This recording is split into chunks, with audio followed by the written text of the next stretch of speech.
పెద్ద గుండు సున్నా కాంగ్రెస్ పార్టీకి ఢిల్లీ ప్రజలు ఇచ్చారు. ఈ రెండు పార్టీలకు అలవాటైంది.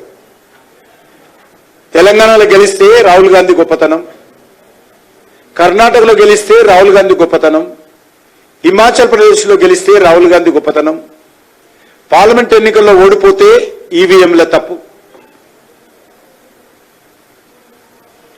దొంగ ఓట్లు మొన్న చెప్తా ఉన్నాడు మహారాష్ట్రలో దొంగ ఓట్లు నమోదు చేశారు అందుకే ఓడిపోయామని.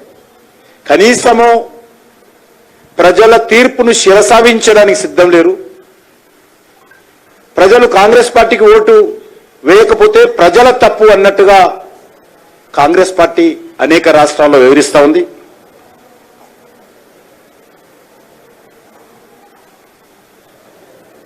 తప్పకుండా రానున్న రోజుల్లో కాంగ్రెస్ నాయకత్వంలో ఉన్నటువంటి 3 రాష్ట్రాలలో కూడా ఎప్పుడు ఎన్నికలు వచ్చినా కూడా కాషాయ జెండా రెపరెపలాడుతుంది.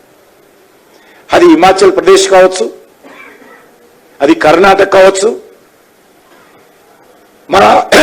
మన తెలంగాణ రాష్ట్రం కావచ్చు. ఈ యొక్క 3 రాష్ట్రాల్లో మాత్రమే కాంగ్రెస్ పార్టీ అధికారంలో ఉంది.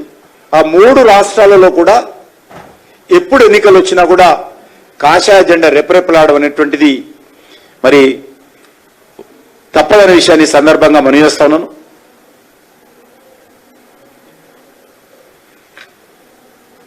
ఈ సందర్భంగా మరొకసారి ఢిల్లీ ప్రజలకు, భారతీయ జనతా పార్టీ నాయకత్వానికి, ప్రధాని నరేంద్ర మోడీ గారికి తెలుగు ప్రజల తరఫున హృదయపూర్వకమైనటువంటి శుభాకాంక్షలు, అభినందనలు తెలియజేస్తున్నాను.